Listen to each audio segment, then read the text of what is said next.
Bonjour à tous, ici Overboss et on se retrouve pour une nouvelle vidéo. Alors, le sujet d'aujourd'hui va être la puissance de la culture dans les jeux vidéo. Alors, le jeu vidéo peut nous influencer notre vision du monde et les grandes puissances de ce monde l'ont bien compris et l'utilisent comme arme. Si vous avez bien suivi vos cours de lycée, vous devez savoir que ce qu'est les soft power et les jeux vidéo en fait partie. Bon, je vais le dire tout de suite, je n'ai pas appris sur les cours de l'école, sur les bancs de l'école ce qu'étaient les soft power. Je l'ai appris comme ça, en regardant la télé, mais pas sur les bancs de l'école. Dites-moi si c'est le cas pour vous aussi ou pas. Si ce n'est pas le cas, voici un petit rappel. C'est Joseph Nye, Joseph Nye,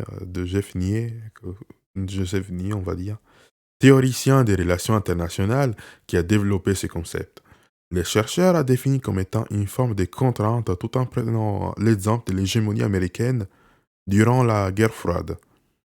Il délimite deux manières de contraindre, les hard et les soft power. Le hard power consiste à imposer sa contrainte par le biais de la diplomatie classique, c'est-à-dire par un rapport de force politique et ou militaire. On peut évidemment penser aux interventions de l'oncle Sam au Vietnam ou encore en Irak en 2003 par exemple. Pour l'économie, l'exemple le plus frappant, c'est évidemment le plan Marshall déployé en 1947, afin d'aider à la reconstruction des pays d'Europe de l'Ouest. Cette manœuvre n'est pas neutre, elle est purement politique. Évidemment que le communisme ne se propage. Hein? Quoi? Attends, je suis trompé. Éviter que le communisme ne se propage. D'ailleurs, l'URSS répondra à la mise en place de ce plan. Bien d'autres facteurs sont à prendre en compte. Pour la création du Cominform la même année, l'économie devient un terrain d'affrontement du soft power des États. L'autre moyen beaucoup plus informel de contraindre les populations de manière inconsciente est la voie culturelle. On le sait, particulièrement en France, la culture américaine s'est largement ancrée dans nos façons de penser, et aussi dans notre façon de parler, vous aurez remarqué.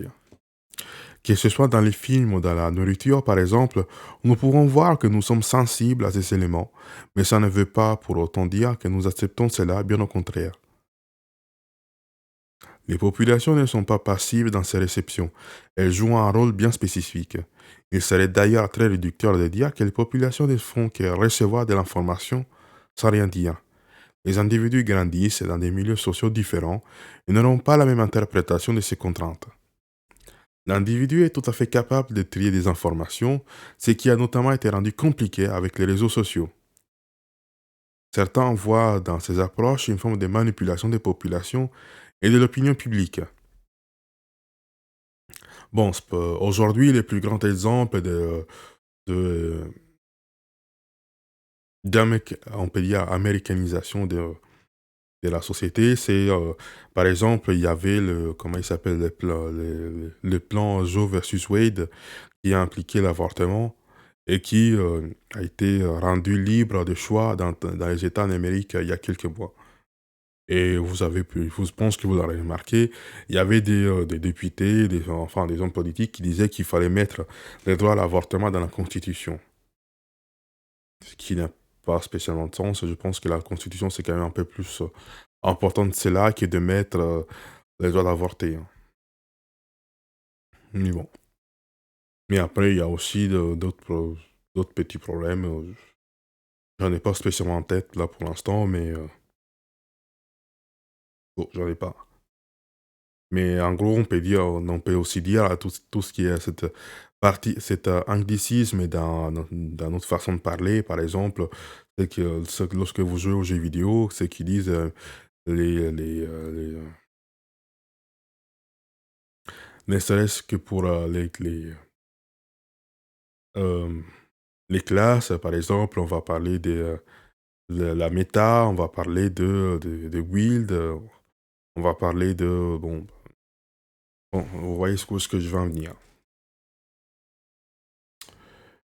Du coup, où est-ce que j'en étais? Attends, je me suis perdu. Ça veut dire tout à fait qu'en détruire. Certains voient dans ces approches une forme de manipulation de l'opinion publique, ok? Cela reviendrait à imprégner des idées et des ordres aux populations qu'elles respecteraient sans broncher. On peut mentionner cette rhétorique à la manipulation lors de la crise sanitaire par les mouvements anti-vaccins, par exemple. Je suis pas sûr. Non, je vois pas trop parce que pour ce qui est des mouvements anti-vaccins, je suis pas sûr qu'il y ait vraiment une corrélation entre ce qui se passe en Amérique ou pas. Je pense il y a déjà le Covid, c'était partout et ceux qui étaient vaccins et contre et pour les vaccins, n'avaient pas forcément de lien avec l'Amérique. Donc, je suis pas très sûr d'avoir compris le sophisme ici.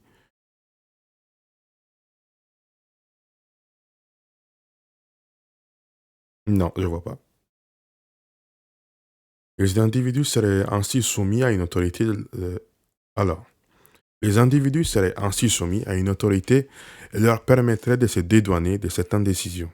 À ces propos, Stanley Milgram, dans son expérience, écrivait que lorsqu'un individu qui se soumettait entre dans un système d'autorité, il ne se voit plus comme l'auteur de ses actes. Les populations seraient donc passives pour beaucoup et n'auraient pas conscience de cette contrainte informelle qu'est le soft power. Ces derniers les inciteraient même à totalement se dédouaner. Mais qu'en est-il réellement pour le jeu vidéo? Oui, le jeu vidéo fait partie du soft power d'un État. Les gouvernements l'ont bien compris. Ce n'est pas par hasard que des pays ou bien l'Union européenne, par exemple, tentent de favoriser la création et le déploiement d'une industrie nationale et régionale du jeu vidéo. Créer des jeux vidéo, c'est créer une forme de culture qui peut se propager dans le monde entier et ainsi diffuser une vision du monde qui nous entoure. Bon, il y a ça aussi, mais oui, c'est vrai on est arrivé à cette partie de la manipulation de la politique. Mais après, il faut aussi dire que le jeu vidéo, c'est une vision du monde, c'est une essence artistique, c'est-à-dire que vous pouvez avoir une vision d'un point de vue, une vision d'une histoire et la raconter différemment. Par exemple, ceux qui vous raconteront un exemple tout con, comme, je sais pas, le Père Noël, comment il vient, ou sinon même comment naissent les bébés. Vous avez toujours des enfants qui vous demandent, bon, comment naissent les bébés. Vous avez des tas d'histoires, que ce soit en Europe, en Amérique, en Inde, en Chine, je sais pas où. Ils vous le raconteront de façon différente. Donc, c'est aussi la culture de ce peuple ou des individus qui vous disent de quel moment ils vous montrent le monde. Après, parmi les développeurs jeux vidéo, je pense pas qu'il y en ait tant que ça qui soient vraiment happés par la politique. Vous pouvez avoir des directeurs de boîtes qui veulent en mettre, mais généralement, les développeurs, ils sont un petit peu hors de ça parce que ce qui les passionne, c'est pas vraiment la politique, c'est le jeu vidéo en soi. Donc,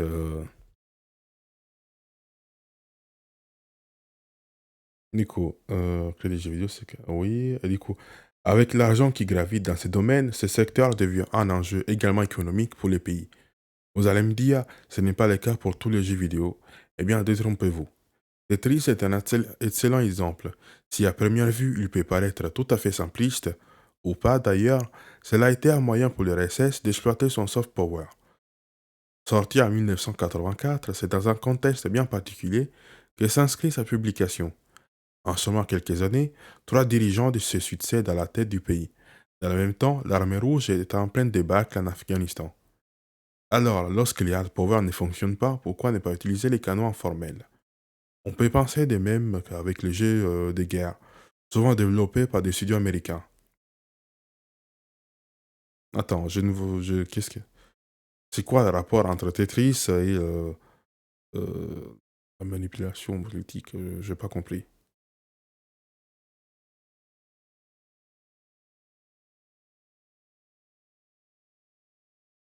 Je n'ai pas compris quel est le rapport. Tetris et l'URSS, je n'ai pas compris. Ok, il y a eu des dirigeants qui se sont succédés à la tête du pays, mais c'est quoi le rapport?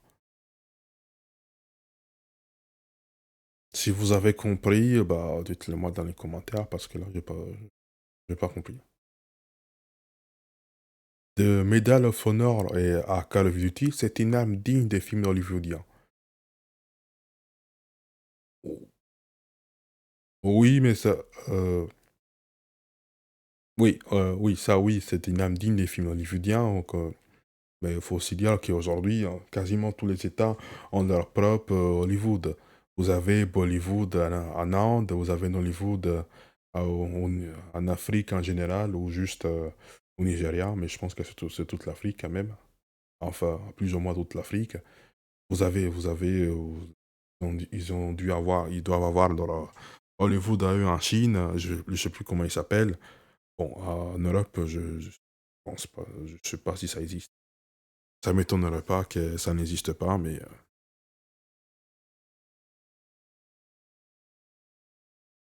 il pourrait même y en avoir dans la- l'Amérique latine. Mais bon, ça me dit rien pour l'instant. Je suis pas très calé à ces sujets. Du coup, imprégner une certaine image de la guerre et des États-Unis par le biais des jeux vidéo est un soft power très puissant, notamment quand on sait que les jeux vidéo dépassent l'industrie du cinéma et de la musique réunie en ce qui concerne le revenu.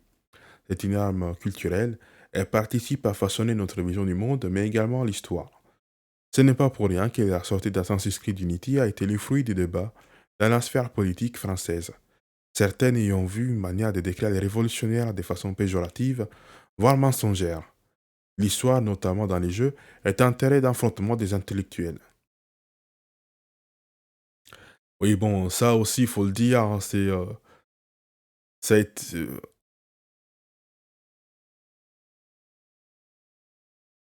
je vais dire, oui, ça a été vu de façon péjorative, mais il faut aussi dire une chose, c'est que comment est adoptée l'histoire en France. Je veux dire, généralement, lorsque vous avez quelque chose qui est vraiment à côté de la plaque ou qui est vraiment mensonger, généralement, vous le savez.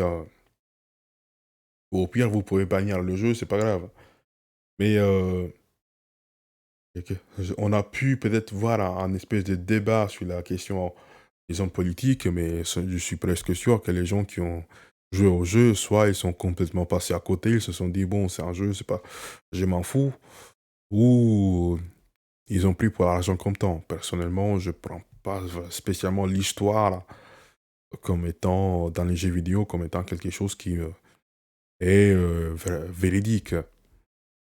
Je me dis il doit y avoir des trucs par-ci, par-là qui doivent être vrais, mais à part ça, c'est un jeu vidéo, je veux dire, tu prends, de, tu prends des libertés et voilà. D'accord. L'histoire, notamment dans les jeux, est un terrain d'affrontement des intellectuels. Du coup, la façon dont on crée un jeu vidéo est une manière de concevoir le monde qui nous entoure. Og Ouvrard, directeur France de Xbox, a affirmé dans une interview que dans les cas de jeux vidéo, il est important de revendiquer son identité artistique et culturelle. Et si l'art est une arme de distinction face à la barbarie, écrivait Philippe Gelouc, tous les pays tentent de se distinguer du barbare qu'est l'autre. Et le jeu vidéo participe à cela. Arrêter aux jeux vidéo américains ne serait pas vraiment révolutionnaire. On le sait, c'est eux qui dominent le marché.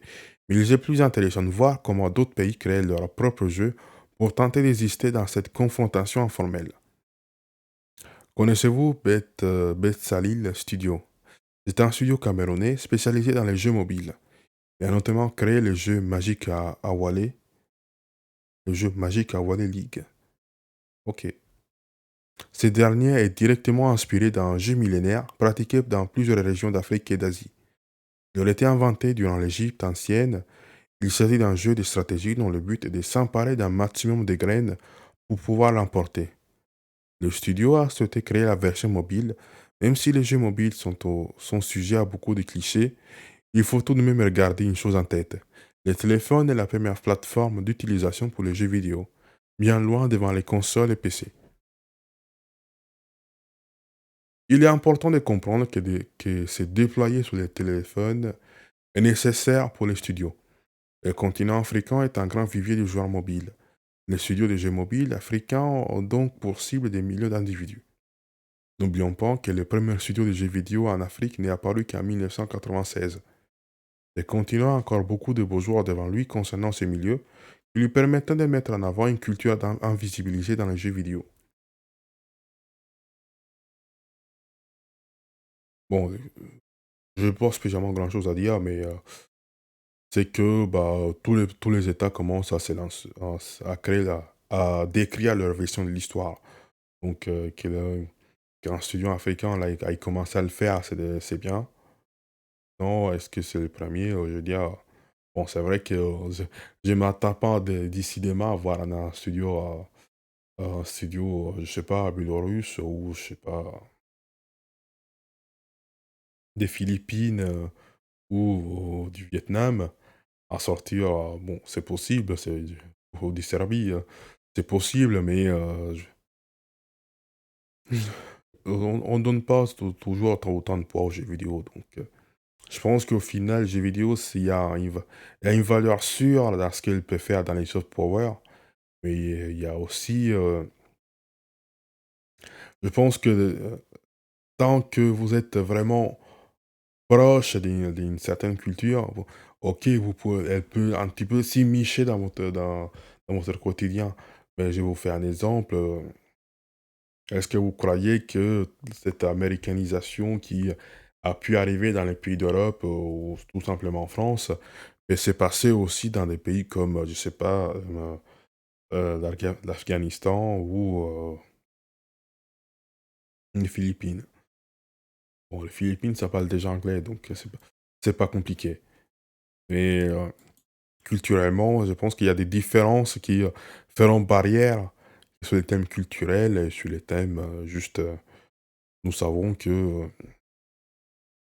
c'est une histoire racontée par un autre et qui ne représente pas forcément toute la vérité ou tout simplement tout le point de vue, quoi. Du coup, comme on le disait, les jeux vidéo véhiculent une vision du monde.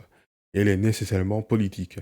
En mai 2022, le studio Crescent Game a publié un FPS nommé Maroon Beret 2030 sur Steam. Et il a fait débat. En effet, vous êtes dans la peau d'un soldat des forces spéciales turques dans un contexte de guerre contre l'Arménie. Évidemment, cela n'a pas manqué de faire réagir. Beaucoup ont vu ce jeu comme étant anti-arménien. Et on le sait, la Turquie et l'Arménie ont une histoire plus que difficile. Pour rappel, le génocide arménien par l'Empire ottoman est encore bien présent dans les mémoires.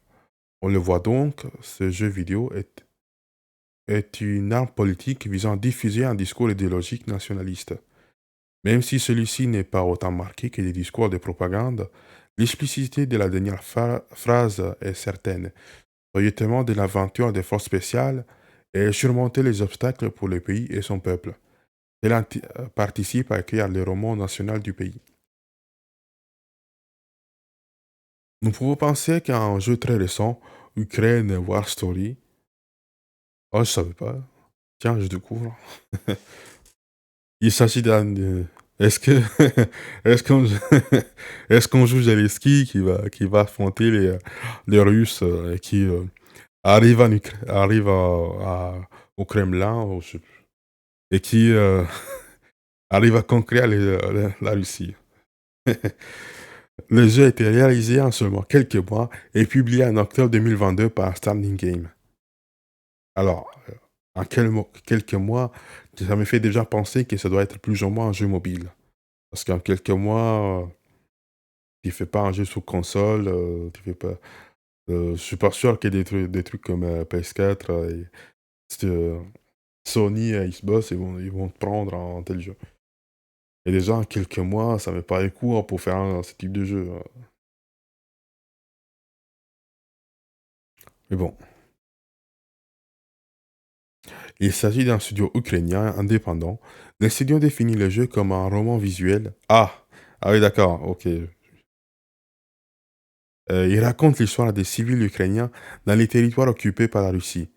Le jeu vous montre les crimes de guerre commis par la Russie à Boutcha ou encore la résistance de la ville de Mariupol. Ces deux sujets ont été largement relayés dans les médias et participent à forger une opinion sur le conflit.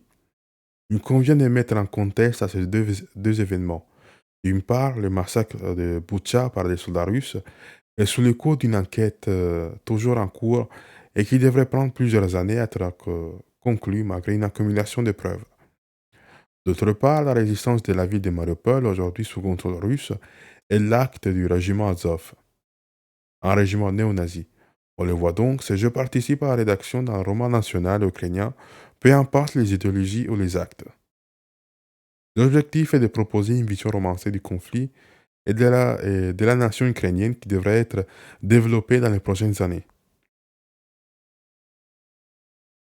Bon, là, sur ce coup-là, on rentre dans un terrain vraiment plus politicien, donc je donnerai pas mon avis, ça ne m'intéresse pas spécialement. Donc, bon, je vous laisse vous faire votre avis sur ce qui se passe en Russie. Nous l'avons vu, ces trois exemples sont parfaits pour expliquer ce qu'est le soft power. Nous aurions pu parler de jeux russes ou bien de Behavior Santiago, un studio de développement de jeux basé au Chili. Toutefois, les exemples auraient été bien trop longs malheureusement. Quoi qu'il en soit, le jeu vidéo est bien une arme pour les États tout autour du monde. Il n'est pas non plus étonnant de voir des pays comme la Chine investir massivement dans ce secteur. Je suis pas sûr d'avoir vu la Chine investir dans les secteurs du jeu vidéo. Je pense qu'il y a des développeurs chinois qui se lancent dedans parce qu'ils voient qu'il y a de l'argent à se faire, mais je vois pas trop en quoi la Chine investit là-dedans. J'ai plus l'impression que ce sont eux qui mettent en frein tout cela. Enfin, qui mettent un peu qui font un peu les obstacles. Déjà, là, ils ont sorti je sais pas combien de politiques pour freiner un peu les jeux vidéo. Ils ont mis des restrictions d'âge à ceux qui voulaient y jouer. Par exemple, les gamins de moins de 18 ans ne pouvaient y jouer que quelques heures par jour, voire par semaine. Ils ne pouvaient dépenser qu'une somme d'argent par semaine sur quel que soit le jeu. Donc, mais dire qu'ils investissent dans les jeux vidéo me paraît un peu étrange. Mais bon, après, c'est la Chine. Comme on dit en Chine, les parties avant tout, quoi. En effet, s'investir dans un mouvement culturel majeur vous aidera nécessairement à vous incorporer dans les canaux informels que sont la diplomatie. Lorsque vous contrôlez les moyens formels et informels, vous êtes dans une position hégémonique. Le jeu vidéo n'est donc plus le monopole des surpuissances. Tous les pays tentent de trouver leur place dans cette diplomatie informelle.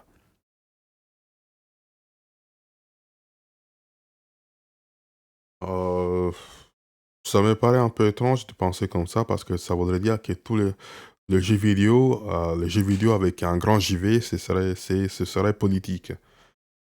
Il y en a des jeux qui sont politiques, mais je pense que la majorité, l'écrasante majorité, ce sont juste des jeux pour le fun. Je veux dire, est-ce que vous pensez que Candy Crush, c'est un jeu politique? Est-ce que vous croyez que des jeux comme, je sais pas, Ratchet Clank, c'est un jeu politique? Est-ce que des jeux comme, je sais pas, euh, par exemple, Sonic Frontiers ou The Legend of Zelda, ou je sais pas, des jeux comme euh, Crash Bandicoot, ce sont des jeux politiques. Personnellement, j'ai pas l'impression. Des jeux comme Call of Duty, peut-être, mais on peut prendre aussi des Fortnite ou je sais pas, des League of Legends. Est-ce que ce sont des jeux politiques? À vous de répondre à la question.